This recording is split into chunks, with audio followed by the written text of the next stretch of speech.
Yeroo muka baaleedhe waan meeqa todes shingaru naaf deemishe. Haay akkam nagaadha. Mobaayilii jechuun baay'ee qabu fika. Of qaanessu barbaadee taa'amala. Isin qoosaa maal immoo mucaan furtuu goloonni isaa jala fudhattee ala tajaajisaa jirti. Kuno. Naasomino. Maal nama akkasii. Qoosaa isin kun furmaata hin ta'u. Kottaa waliin deemnee bakka isheen jirtu barbaannee mucaa furmaata haa taanuufi. Dhugumeen boona akka jaallattu nutti taraa dhibbata akka nan jaalladhee siin du'aa jettee nutti qofti himatuun furmaata siif hin qabu. Deemiti akka jaallattu itti mal sodaa qabdu of keessaa balleessi ka'ee adeemnu.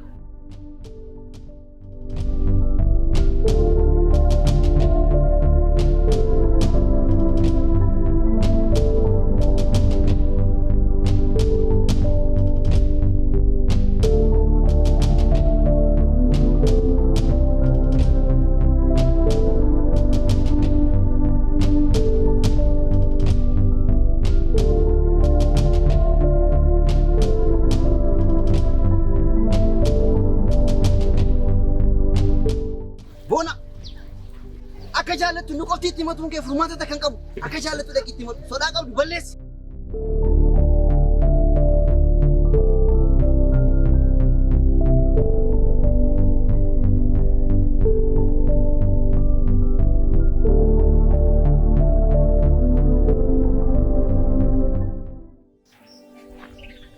Simbo. Maal? Obboleessa maal si gargaaru? Simbo. Maaf naan hubattu. Sin jaalladhu. Lubbuu koo siif laachuuf iyyuu ani qophiidha. Amma maatii jaalalaaf jedhee du'ee hin jiru. Yoo duutes nama addaa taata. Deemi jakuu dura.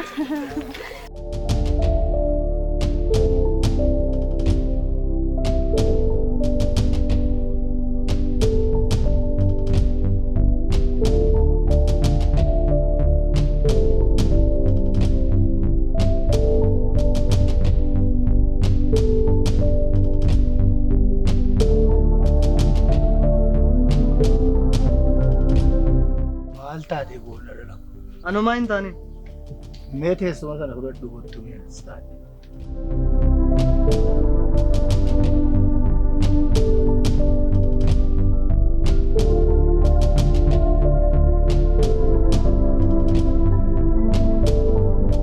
Maarrii maal taate dhala koo? Maal aarii qabda moo duroo mala akkasii hin qabdu? Umaatee miti ab. Intala tokko jaalladheetan isheen immoo. Ni caattamii. Wabbaan ishee kan eenyuuti? Ani hin beeku. Waan raajii dhageenya. Immoo kan eewuti immoo ho'i wabbaan ishee maqaansaa. Ani hin beeku. Irraa fagaattee ilaalti moo dhaamsaan argatteeti beenu? Lakki ab. Kan inni ittiin wal beeknu karaa feesbuukii irraani. Achirraan inni ishee beeka. Waa madinqii dhageenya barana jara keenyaa.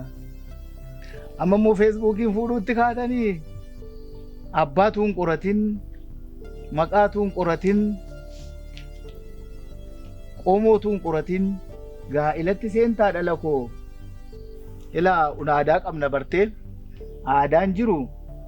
Namni iddoo baay'ee jiraata amma naangoodhaa kaanee yoo ambootti guddatte namni naangoo biyya kanaa yoo dhafe ijoolleen addannaa zarii koo taatee isin achitti ol argitanii isheen amboodha siin jettee ati naangoodha jettee yookaan najjoodha jettee fuudhuu dandeessa.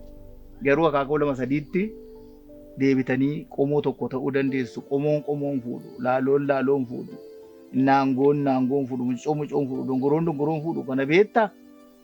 Akka aadaa keenyaatti kana qorachuun nuuf isa calqabaati.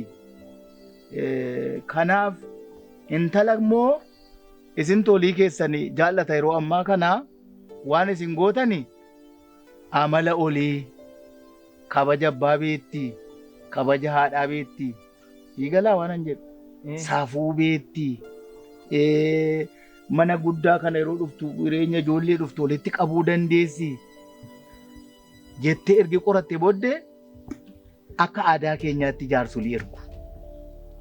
Jaarsoliitti erganiitu biqila ilaalanii isaanis abjuu ilaalanii isaanis mucaan intala keenya keenya fuudhu kuni amala qabaa safuu qabaa kefkefee seenaa ijoollee seenaati moo amala qabeessaa jedhanii xannaataniitu isaanis nama nutti naqanii waa'ee keenya qoratanii akkuma qorannee ergine ergasii booda waraqata nurraa fuudhu jechuudha. Waraqata yeroo ergamu waraqati coqorsaa wajjin naqeetti kennamaa gaafa ji'aa kottaa baraa jedhu gaafa ji'aa booddee gaafa dhaqan immoo gatii biqilaa fidaa akka biqila biqishinee ilaalla biqillee qajeelaa jedhu amma deebi'anii dhaqu ergasii booddee biqilli kun ergi biqilee ilaalaniitu naqata keessa galu jechuudha. Bara keenya akkas ammas akkas goona magneeti kanaaf waa'ee intalaa qorannee ilaallee warra eenyuuti isaanis warra eenyuuti jedhu gaafatu warra eenyuuti jennee baruun barbaachisaadha sii galee. Dura Kristiin fuudhaa turanii yaab. Bara keenyaaf bara durii immoo fuutee ilaalte fuudhi gosa baay'ee qaba. Aseennaan tureeraa bara durii hirpha jedhu ciisii yookaan sabbat marii jedhu warra akkas akkasiitu jira. Inni keessumaa jabana keenya ture butiidha. Butiin gurbaan baay'ee jaallateetu yookaan horii dadhabaa intala sooressaa taati yookaan fokkisaa ta'a. Kanaaf fuudhuun dirqama wanta ta'uu fi intala mataa caakkaa yookaan lafa isheen bishaan waraabdu.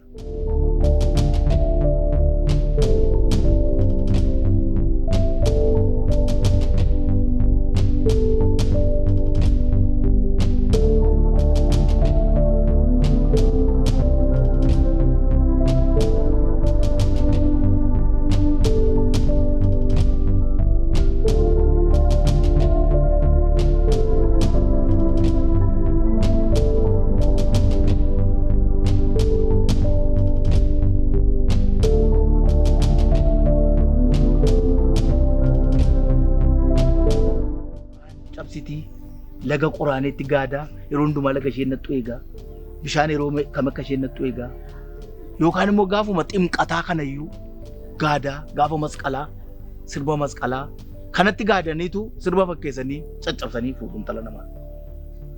Egaa inni kun maal fidaa diigii fida. Maaliif intalli hin jaallanne wanta ta'eef gurbaa jaallate gurbaa fokkisaa ta'a yookaan hiyyeessa ta'a yookaan immoo mudaa tokko qaba jechuudha qaama hir'ina qabaachuu danda'a. Egaa fuudha akkasii kun gaa'ila irratti baay'ee rakkisaadha diigii ta'a. Lamaan wal jaallatan malee ba'eessa miti.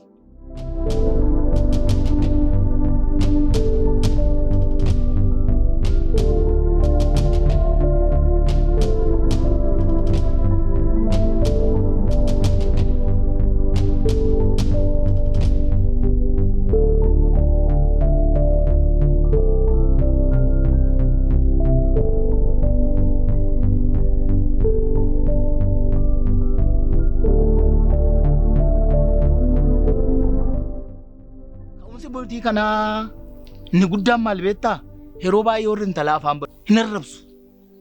Qorsii kana maaloo kana warra akkasiin nu fuudhaa jedhanii isaanii sammuu isaanii dadhabsiisan mooraalii isaanii irratti garmalee haasa'an jechoota hin taane yeroo haasa'anii yoo mantalli kun baateedhanii mari'ataniitu hiriyaansaas taanaan maatiinis itti naqanii maatiin gurbaachuudhaaf intaluma warra akkannaan jette kana qaanessi nadhanii butu.